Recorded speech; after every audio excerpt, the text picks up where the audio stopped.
Hello, hello, hello, and welcome to Contraception Literacy.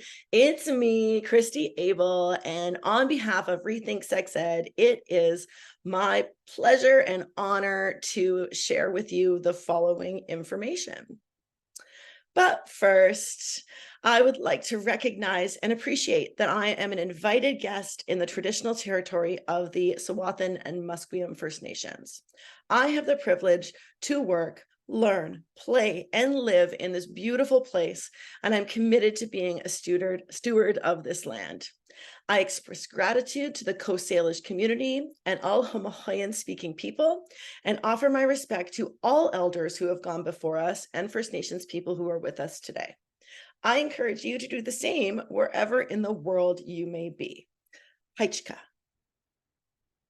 Okay, so here is our agenda for probably like the next 30 or so minutes, maybe 40. Okay, so first of all, where do babies come from? There's more options than you think. Then I'll do an overview of hormonal birth control, an overview of barrier birth control, how to use condoms effectively. We'll do a brief dive into emergency contraception, and then we will wrap it up with abstinence. Now, you might feel a little awkward over the next 30 minutes. Now, if you are under the age of 18, your guardian, parent, caregiver has already taken a look at this, okay? And they've said, you know what, my kid needs this information. So if you have questions afterwards, they are open for you to have that conversation. Now, if you feel kind of weird about it, you could always write them a note. You could send them an email. I've told them this might happen, okay? Because it's really more important that you get the material versus like, you don't have to sit down and like have the talk, right? So there's, anyways, so if you have questions, follow up with them, all right? Okay, language. Okay, so one of my missions with these presentations is to be as inclusive as possible, but some of the videos and pictures used in this session are going to use gender binary language. I'm going to try to avoid it as much as possible. And while this isn't ideal, the gender binary language, the resources I've chosen are most up to date and inclusive at the time that I recorded this, all right, which is July 2023. All right, let's Yeah, of course I can babysit tonight, Mrs. Robinson. I love kids. They're so much fun. You have nothing to worry about. I have a ton of experience. A baby. I think it'll be okay. I mean, how hard can it be? In order for people to have kids, a pregnancy must occur. Now, that can happen when sperm, which is produced in the testicles, combines with and fertilizes an egg, which is produced in the ovaries. Now, if a fertilized egg attaches to the wall of the uterus, the process of pregnancy has begun. But how do the sperm and egg meet? There are several possibilities.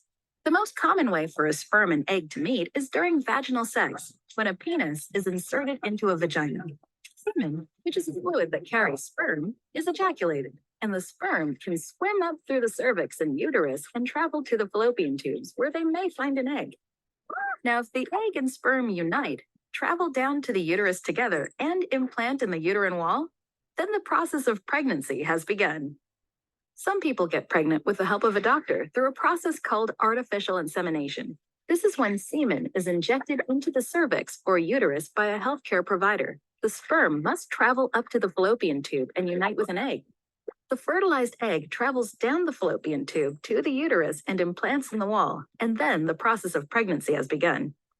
Alternatively, doctors can bring a sperm and egg together completely outside of the body in a laboratory, and then later insert the fertilized egg into the uterus. This process is called in vitro fertilization.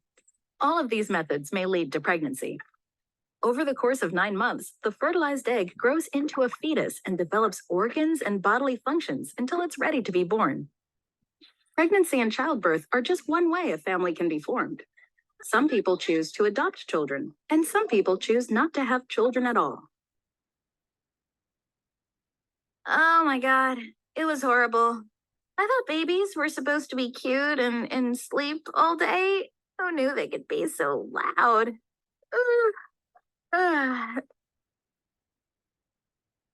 Okay, now This news is amazing. So I live and work, play and learn in beautiful British Columbia. And on April 1st of 2023, our government started paying for prescription contraception for anybody in BC. Okay, it doesn't matter. Okay, so if you are in British Columbia, this is incredible. Okay, so people can get them at most community pharmacies with a prescription and your BC services card. And these include everything basically but barrier methods. Okay, it includes the pill, it includes IUDs, it includes the injection, it includes an implant, and it includes the morning after pill. And you actually don't need a prescription for that. You can just go up to the pharmacy counter, say, can I please have some Plan B, which I'll talk about later, and they will just give it to you. It used to cost like $50, but now it does not. The pill used to cost about $30 a month. A Marina IUD was $350, and now it is all covered. Okay, so this is incredible. I feel like, coming back to human rights, because this is a big deal for me, okay, is that this is a great step forward in gender equity, right? So when birth control was first, hormonal birth control was first invented in the 1960s, it was an incredibly liberating time for women because we could control whether or not we got pregnant or not, right? So now we don't have to bear that cost either. It was also usually something that was the cost was transferred onto the person who didn't want to get pregnant, right? So you don't have to register for coverage or fill out any forms. You present your prescription, which you can get from lots of different places: family doctor, from the hospital, from a walk-in clinic. Like, there's so many different ways that you can get this prescription. You can go to a youth clinic here in BC. Those are called options for sexual health, right? In the States, they call something like Planned Parenthood, although this is very unique to British Columbia. Now, that being said, there are cheaper and less expensive ways to get birth control, which I'll talk about as we go through. So for BC, now you can go check and see if your country does this. I mean, we may not be the first. I was just so thrilled with this news that I haven't even gone to research if other countries do it. So if your country does it, fantastic. If they don't, we'll have to take a look at, you'll have to go and research where you can get discounted, likely at Planned Parenthood or whatever the equivalent is in your country or area. Okay, so let's talk a little bit about the female reproductive system again. So this is for someone who is born with a vulva and vagina. Okay, I do not like the word female, although I did just use the word women. So, you know, we're all moving forward. Okay, just it's an interesting thing with pregnancy because it tends to be quite gender binary. People who are in, say, like a lesbian or gay relationship, right, have to be very, very, very intentional about becoming pregnant, right? And so, but that doesn't mean that we don't need this knowledge for everybody. Okay, so since most birth control is geared towards people who have a uterus and vagina, okay, and a vulva, let's first of all go over the basics of this. Okay, so we've got the ovary, right? We've got these two little kind of they look kind of like sacks, I don't know, at the edge of the fallopian tube. Okay, this is where all of the eggs are stored for the whole life. Okay, your whole life. You a person born with this genitalia has a limited amount. And then once a month, either on the left or the right, this is average, sometimes you can do both, right? An egg will be released. This is called ovulation, and it's going to start its little journey down the fallopian tube. Okay, and the fallopian tube is where it'll travel down to, and then it'll hang out in the uterus for a little while and waiting to be fertilized. Now, while it's there, all this lining, okay, so we can start to kind of see where those kind of like, what are they, like red stripes kind of thing at the top and then on the sides of the uterus. Okay, so every month, the body's going to prepare to get pregnant. And it does this by thickening the lining of the uterus, putting more nutrients, and I'm not going to get too technical about it. Okay, more nutrients there so that if a pregnancy occurs, that there's all this good stuff for the baby to start off on the right path. Now, if no sperm is in the area, then this lining kind of shakes and tugs its way off of the uterus. Okay, this is called period cramps, and then it flushes through the vagina. And that is when a person with a uterus has their period. Okay, is not there. So you'll notice, like, your period, like if you were to cut your finger, it's a lot different than the blood that you would find in your underwear. Okay, and that's because of all these nutrients and all that kind of stuff. All right, and then we have the cervix. Okay, you'll see that's that tiny little opening. Now, when a baby is ready to be born, that tiny opening expands to 10 centimeters, right? So a person having a baby cannot is not supposed to push until that reaches 10 centimeters, which is what, like, for like this, right? So, and that's what the contractions do in when someone is in labor. Okay, is the contractions are making that cervix wider and wider and wider, and then there we go. Okay, and then we have the vagina, which for now, people can be born a couple different ways, right? So one is through the birth canal, which is the vagina. Other people would have a C-section. Sometimes this is voluntary, sometimes it's emergency. It doesn't really matter. There's no really right way to have a baby, even though there's lots of opinions about it. Okay, so just, you should always do whatever is right for you. Okay, now the vagina is also where a penis goes in heterosexual sex. Okay, that's where the penis goes as well, and it is like a muscle that expands and contracts, right? So a baby, yes, the baby travels down there, but that's also where penis goes during heterosexual vaginal sex. Okay, I think we can move on from there. Oh yeah, the cervix is really important for certain types of birth control. Okay, so it's all important, right? But the cervix is an important thing. Okay, so our first stop here is hormonal birth control, the pill and the ring. The pill has been around the longest. It's been around since the 1960s. And really, the only difference is in the delivery system. So the pill is swallowed, and it's got to be swallowed at the same time. Pardon me. At the same time every day. This is a really important thing. So if you're not good at taking pills, this might not be the right system for you. Pills will either be straight up estrogen or straight up progesterone or a combination of both. Okay. Now, the ring is inserted into the vagina. Okay. It's about this big, and it's a flexible little thing. And basically, you kind of twist it, put it up in it hangs out in the back near your cervix. Okay. So it hangs out in the cervix. You can't feel it when it's inside. And then that goes in for 3 weeks, and then you take it out, you get your period, and then you put another one in. All hormonal birth control tricks your body into thinking that you're already pregnant. Okay, so like a person who is 5 months pregnant cannot get pregnant again with once they're done, it's done. Okay, so it's like well, ovulation basically shuts down. So what these two do is they prevent ovulation, so you don't ovulate when you take the pill or use the ring. Okay, it will also thicken that cervical mucus, right? Remember the stuff that comes through the period, like the period, to keep sperm out. Okay, so it thickens it. So our effectiveness is 92 to 99.7%. 92% is not great. If I told you that 1 out of every 10 times you would get pregnant, that you have sex, you'd be like, no. So if you are a young person, let's say, who is absolutely not ready to have a baby, I am going to 100% encourage you to go on hormonal birth control, but also use condoms every time. We'll get to condoms afterwards. Okay, I get a little ahead of myself. Okay, so we talked about convenience. The pill needs to be taken daily. The ring's inserted for 3 weeks, then removed for a week. It's very, very important that you don't smoke tobacco.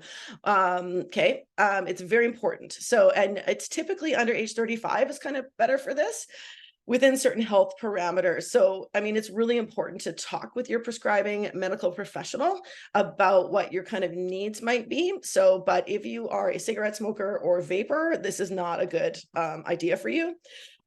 Okay, and side effects. Now, remember, what does it do? It tricks your body into thinking it's pregnant. So you might have some pregnancy symptoms like irregular bleeding, breast tenderness, headaches, and nausea for a few months in some people. If after 3 months you're not feeling great with your birth control, it's time to switch. Maybe you don't tolerate estrogen. Maybe progesterone isn't the right thing. So I'll tell you right now, hormonal birth control is big business, okay? Big business. So if one brand isn't working for you, just try another one, okay? And often you can get like 3 months free from your doctor, not always, but often, because the pharmaceutical companies really want you to use their product. So they will give it to you for free in the hopes that it's a good fit for you, and then you buy it afterwards, right? Unless you live in BC, in which case it's free. All right, so those symptoms should go away, okay? Now, it's important to know that it can take 6 months or more for ovulation to begin again or to regain your fertility once the pill or the ring is stopped. That being said, I know plenty of people who on their honeymoon were like, well, we want to have a baby pretty soon, so, I'll go off birth control, and they came back pregnant from that nice little vacation. So it can take up to 6 months, but don't count on it, okay? All right, next one is injection, okay? So this has a couple different brand names, but the one that we have available here is the Depo-Provera shot. And what it is a shot of progesterone. Same thing, it prevents ovulation, but this one thins the lining of the uterus, and our effectiveness is real good, okay, 99.7. Now, obviously, you have to be okay with needles, right? Now, for those of us who got vaccinated, are more used to needles than ever, right? But some people aren't into this, and that's okay, right? It really just depends on your personal preference. You do need to see a medical professional every 3 months for the injection. So whether this happens with a doctor, at a hospital, with a nurse practitioner, it doesn't really matter, right? Just a medical professional who is certified in doing this kind of stuff.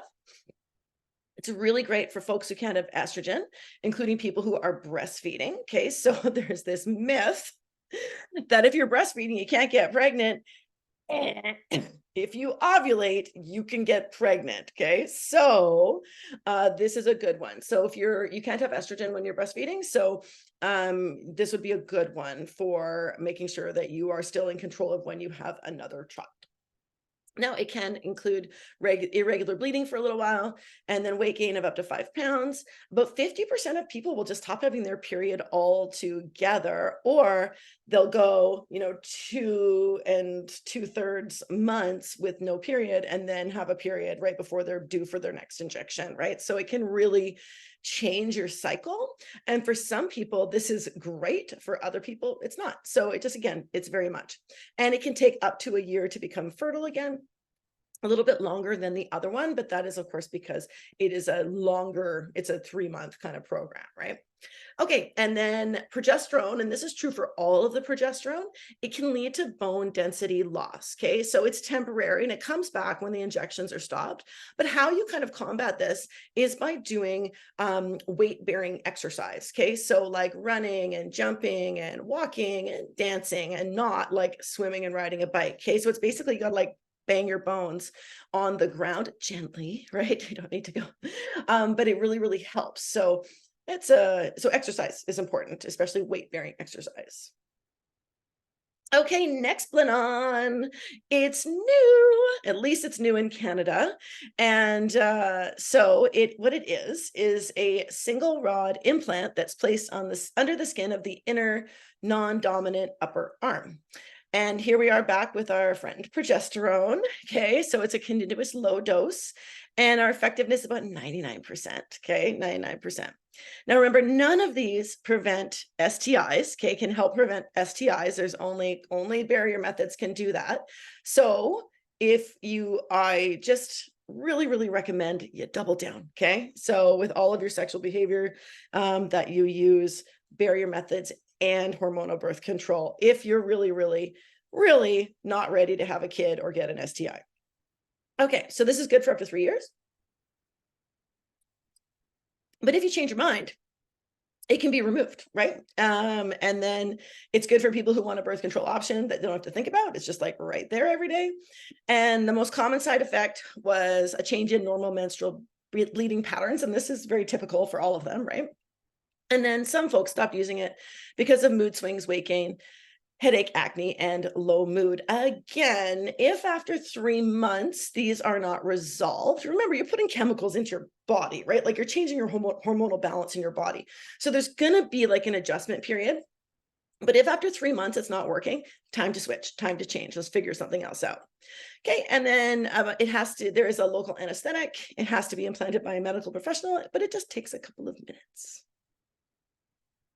The IUD. Now, when I was a kid, the IUD was for people my age, right? I've already had all the kids I'm going to have. And but now this is becoming increasingly popular with young people. Okay, so there's two different types. There's the Mirena, which is a small T-shaped IUD, and then a copper wire one. Now remember the cervix. Okay, so the cervix is that tiny little opening, and this goes like a T with the top of the T going into the cervix, and then the tail, I guess, dangles into the end of into the vagina. Okay, sorry, yes, the vagina. All right, and so it thins the lining of the uterus. So the Mirena releases a hormone that thins the lining of the uterus and thickens cervical mucus, and the copper IUD makes the uterus inhospitable to sperm. It basically is like, no, you are not getting into this club, my dear. Okay, Mirena 99.9, it's real good, and the copper wire is 99.2. You can have it in for up to 5 years, and you can even get them like switched out at the same appointment if you're not ready, right? And again, if you do want to get pregnant, you're like, oh, wait, it's time. You just take it out, right? Like or you don't take it out, a doctor takes it out, okay, or a medical professional. Okay, it's good for people who can't take estrogen. If you want this kind of like semi-permanent form of contraception, you really don't have to think about it, right? Again, it doesn't protect against STIs. And I do have a lesson, right? Like a video on STI, BBI literacy. So you ask permission to check that one out as well, because it's a really, really important one, really, really important. Now, the copper IUD can cause heavier, more painful periods. With the Mirena, though, periods can cease altogether. Now, it cannot disappear in your body. Some people are like, no. It just basically, if inserted properly, it just stays put until it's removed by your medical professional. Ooh, got a little pickle. Okay, so other medications. Okay, so this is a very important, and I had several friends be on the receiving end of this in their 20s. And so it's really, really important that you understand this. Some kinds of medications will interfere with hormonal birth control and render it effective. Okay, certain types of antibiotics, there's certain medications. So it's really important that you look them up, okay, if you're going to, but also it is extremely important that you tell your medication prescriber that you are on hormonal birth control, what you are on, and if you need a prescription for something else. So as a backup, so let's say you're using the injection, and then you take some antibiotics and they're like, oh, do you say, yeah, it'll interfere. You must use condoms if you're going to be taking hormonal birth control and other meds. But once the cycle's over, let's say the round of antibiotics is over. It's not all antibiotics, by the way, it's just certain ones, okay? But it's just easy to say, okay? And for a few weeks afterwards, okay? And if your doctor tells you to stop having sex for some reason, which is a possibility, okay, then do that. Listen to your medical professionals. All right, condoms. I would like to say the king and queen of contraception, the knight, the page, condoms, okay? Okay, so what are they? Okay, so there's two different types. There are a thin fitted tube worn over the penis during sex, or there's another one that is inserted into the vagina before sex, and you never use the two together, okay? So only ever one condom at a time. Okay, some people think that if they use two condoms, oh no, okay? The friction between the two condoms will make it so that they both break, okay?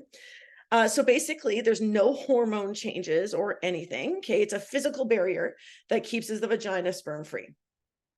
Our effectiveness is 85 to 98. So it's like so, but when you combine it with a hormonal birth control, then you're looking at 99.9. There is no such thing as safe sex, but this will be safer sex. So the convenience is it may reduce spontaneity. So plan ahead, okay? Have it ready. Have all of your stuff ready so that you're not digging for things and go, oh, it's just not worth it. Oh, it's worth it. It's worth it, okay? Now, it's best for anybody having sex with a penis. Okay, that's important. Okay, and people who want an extra layer of protection while also using hormonal birth control. I like, if there's a message that you can receive, that is a good one from me. Okay, so we're doubling down so that you are in control of what happens to your body. Okay, now some side effects. All right, decreased sensitivity in some older men. Okay, so as people who are born with penis and testicles get older, sometimes there's some, the blood flow doesn't happen as great, or, testosterone levels drop, that kind of stuff. Now, it does not matter what gender you are. Okay, it does not matter what gender you are. At some time in your life, you will probably, very likely, come across this person. I don't like to use condoms. It doesn't matter what kind. So your choice in this scenario is to insist that negotiate the condom use, okay, or have sex without it. If you choose the latter, which is the second one, okay, make an appointment to get yourself some plan B, okay, and an STI test. Because when people say that, the odds of them having said that to somebody else are astronomically high. And this is how STIs, whoosh, okay, 50% of 15 to 24-year-olds are going to contract an STI. That is a worldwide stat. Over 1 million people per day contract a new STI. Okay, so it's a big deal. And again, STI presentation linked below. Okay, but get permission first. Okay, so do not fall for that. Okay, you are the captain of your own ship. All right. And it's really important that you protect yourself. Okay. And it's really, really, really, really important. Okay. It's your body. It's your body clock. It's your body autonomy. And you have the right to protect it. Okay. All right. Rant over. All right. Latex allergies can be an issue. So if that is the case, right, look for polyurethane or silicone-coated condoms. And condoms are the only birth control that provides some protection from STIs.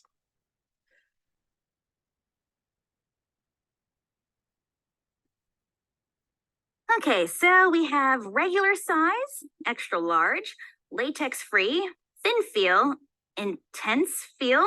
Okay.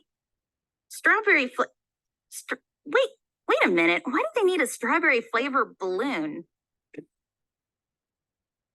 Someday, what may seem unbelievable now will likely happen. Someone will agree to have sex with you. Congratulations. Hey, didn't you forget something? Yes, that's important too, but I'm talking about condoms. It's a good idea to use condoms when you have sex. Condoms are an effective method for preventing pregnancy, as well as HIV and other STDs.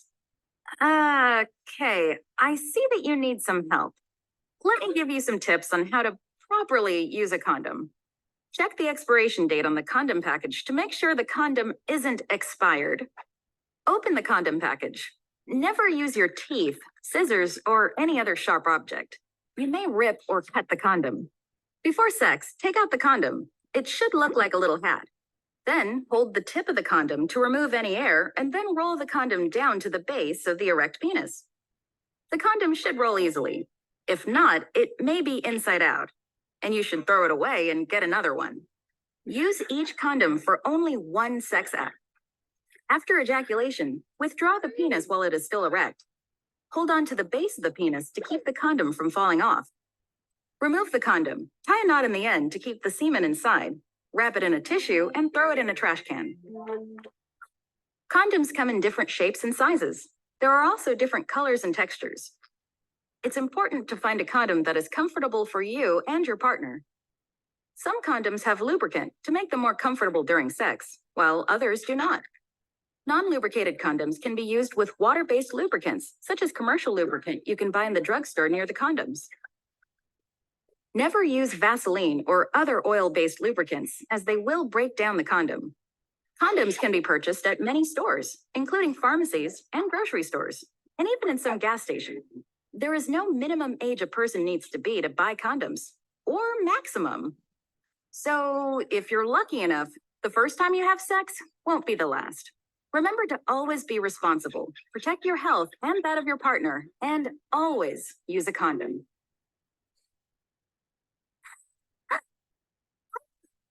Last time I sent Jim to buy balloons. Wah, wah. All right. Okay. Okay, and now we have lube. Okay, what is that? It is a liquid or gel that's used to reduce friction and irritation during sexual activity. Lube gonna be your best friend, okay? There are 3 types. Number 1 is water-based, which is safe to use with condoms. It's easy to clean up, it's gentle on the skin, but it might not last as long as others. Then we have silicone-based, which is safe to use with condoms, but unsafe to use with anything else made of silicone. It's less sticky and it lasts longer than water-based lube. And lastly, oil-based, which you should just not use, okay? It's unsafe to use with condoms, as oil can break down latex and interfere with the effectiveness of condoms. And this is why you never use like body lotion as lubricant, okay? Like it's not meant, first of all, it's not meant to go where it's supposed to go, where it's going to go, right? But also it often has oil in it. Okay, so you are not to use lube alone as birth control. It doesn't work that way, but it is super helpful in preventing condom breakage. Okay, so in order to reduce condom breakage, what we want to do is reduce the amount of friction. So a good way to do this is to take about with the lube, right? You don't need a ton, okay? So I would say like maybe like the size of a dime, okay, or a small coin, wherever you may be in the world, okay? And then you put that on the inside of, you put it on the penis, then you put the condom on top of the penis, and then you take it another bit, like maybe between a nickel and a quarter, and you put that on the outside of the condom, okay? This provides more friction. It makes the experience more pleasurable for both people, and it helps to reduce the breakage of the condom, most importantly. Okay, now there are some side effects. It may irritate genitals. Okay, lube comes in different flavors. It heats up, it does this, it tickles that. And okay, as a someone, just go with the basics. Okay, just go with the basics. And it's about $10 to $15 a tube or bottle, and that will last quite like through, I don't know, 20 sex acts, maybe even more than that. Okay, so it's not that expensive, and again, it will make your everybody's experience more comfortable. Okay, so plan B. This is a United States video, and we're going to see how far I have going into it, because some of it is true for everywhere, and then other times it's only truly true in the States. Okay, so let's find out. Oh my God. Okay, 911. Hello? Yes, I'd like to report an emergency. So I'm trying to log into my online TV account, and it says my password is wrong, but I know I typed it. Emergency. Girls and boys, it's emergency. Okay, what is? Ideally, a couple having vaginal penile sex would use some kind of protection against unwanted pregnancy, like condoms or other forms of birth control. But sometimes accidents happen and people end up having unprotected sex. Maybe they forgot to take their birth control pill, or the condom was expired, but they had sex anyway. Now, these things do happen, so you shouldn't panic. There is another type of birth control to avoid getting pregnant: emergency contraception, sometimes called EC or the morning after pill. It is more effective the sooner you take it, but it can be taken up to 5 days after unprotected sex. Unfortunately, it can be less effective for people who weigh more than 165 pounds. Some people confuse emergency contraception with having an abortion, but emergency contraception can stop a pregnancy before it even starts. Emergency contraception is sold in pharmacies without a doctor's prescription for about $50. You don't need anyone's permission, and you don't need to be a specific age or gender to buy it. You can also go to your doctor or a clinic like Planned Parenthood to get it. Now remember, emergency contraception cannot protect against STDs, so it is a good idea to get tested for STDs as well if you've had unprotected. Unprotected sex. There we go. All righty. So, like I said, in BC, this is free. You just walk up to the counter, but in many other places in the world, you don't need a prescription. Now, this should not be used as a regular form of birth control. It's a high dose of hormones. So we don't want to use it too often. And what it does, so remember that video at the very beginning where like the sperm was meeting the egg and then it bounced along and then it implanted into the side of the uterus, okay? That's called implantation, and that is when pregnancy actually begins, okay? It's not when the sperm meets the egg, it's when it gets implanted. And plan B, morning after pill, emergency contraception, it prevents implantation, okay? So basically the real first step in becoming pregnant doesn't happen even if the egg and the sperm do meet. Okay, withdrawal. Oh my goodness, never. Listen to Harry Potter, please. Oh, he's so young there, okay? So what this is the person with the penis pulls out during intercourse, but before ejaculation. Don't worry, baby, I'll pull out. No, okay. This does not work. Even if a person's timing is impeccable, that doesn't protect anybody from pre-ejaculate with contained sperm. So the role of pre-ejaculate is to kind of clean out the tube, okay? Clean out the tube that the sperm is going to flow from, all right? But it's still, and so there's less of it in there, okay? But there's still sperm in there, okay? So you can still get pregnant this way. 30% effective. So no, it's convenient in the heat of the moment, could be convenient 10 months later. So 9 months, 10 months, the pregnancy, because if pregnancy starts at the moment of implantation, it's actually 10 months, right? I remember learning that when I was pregnant the first time. I was like, what do you mean it's not 9 months? It's actually 10. Okay, it's best for people who are comfortable with the fact they could get pregnant. Side effects of pregnancy. Initially, it doesn't cost anything. I don't even know how much it costs to raise a kid these days. Wow, it's not cheap though. All right, and if using withdrawal, start taking folic acid because there's a really good chance of pregnancy. And last but not least, we have abstinence.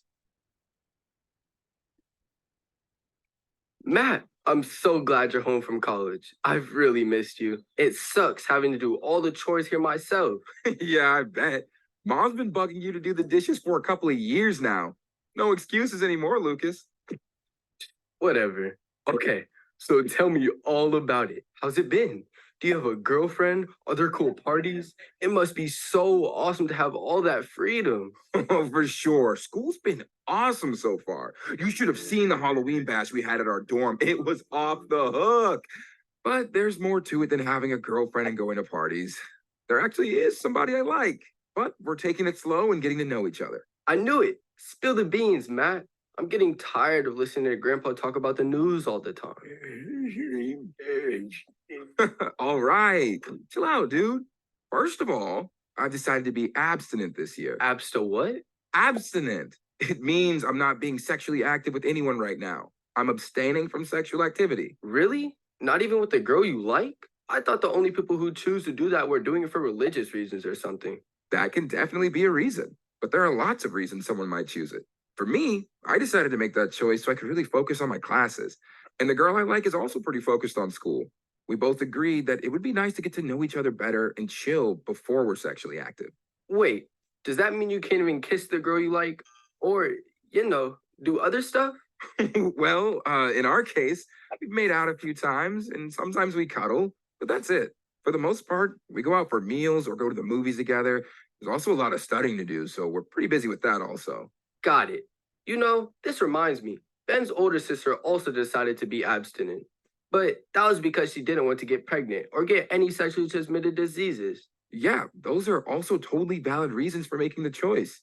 And sometimes it's as simple as just not feeling ready to have sex. A person can always change their mind anytime they want. Well, Matt, you've given me some good stuff to think about. I have to admit, though, I'm pretty excited to have sex. And that's fine. Remember, everyone's personal sexual choices are valid and should be respected. So, yeah, the word abstain can apply to other non-sexual things too, right? Sure. In that case, can you please abstain from eating all the pepperoni slices? Lucas, It's good to be home. What have I done all these months without your smart aleck comments? There we go. All right.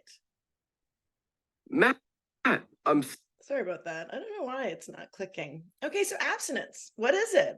So it's the practice of restraining yourself from indulging in something, right? And you can abstain from almost anything. Alcohol, you can abstain from swearing, you can shopping, pepperoni slices, right? But of course, you can also abstain from sex. And it is indeed the most effective form of birth control, 100%. It is the most effective. If two heterosexual people don't have penile in vagina sex, sperm can't fertilize an egg, so there's just no possibility of pregnancy. So with abstinence, there's no barrier nor hormonal birth control are needed. Okay, and people choose to abstain from sexual activity for lots and lots of different reasons, right? They may want to wait until they feel ready for a sexual relationship. They're waiting to find the right partner. They enjoy their partner's company without having to deal with a sexual relationship.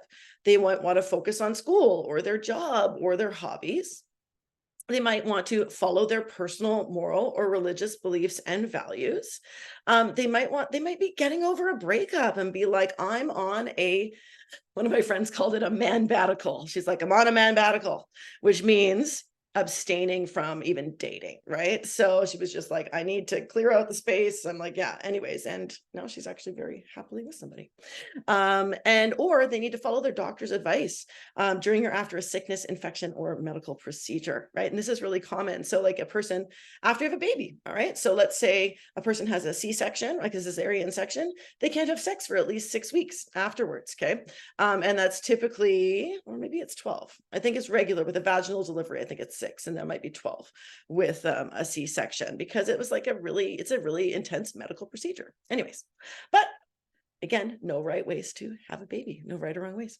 All right, so that, my dears, is the end, le fin, okay? I hope that this has been informational and helpful for you. You can always, again, if you have further questions, check in with your parent, guardian, caregiver. And yeah, thanks for checking this out. I really appreciate it. Bye.